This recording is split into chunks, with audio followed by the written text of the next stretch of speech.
الحمد لله رب العالمين وبه استعين واشهد ان لا اله الا الله وحده لا شريك له واشهد ان محمدا عبده ورسوله اما بعد.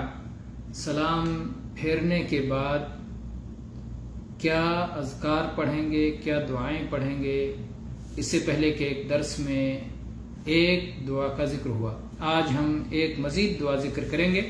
مغیرہ ابن شعبہ رضی اللہ عنہ روایت کرتے ہیں کہ اللہ کے رسول صلی اللہ علیہ وسلم کان اذا فرغ من الصلاة وسلم قال لا الہ الا اللہ وحدہ لا شریک لہ لہ الملک ولہ الحمد وہو علی کل شیء قدیر اللہم لا مانع لما اعطیت ولا معطی لما منعت ولا ينفع ذا الجد منک الجد.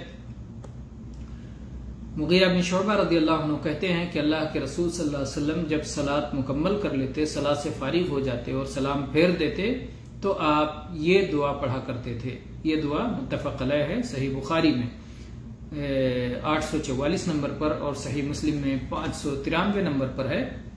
کون سی دعا پڑھتے تھے؟ لا الہ الا اللہ وحدہ لا شریک لہ لہ الملک ولہ الحمد وہو علی کل شیء قدیر اللہم لا مانع لما اعطیت ولا معطی لما منعت ولا ينفع ذا الجد منک الجد.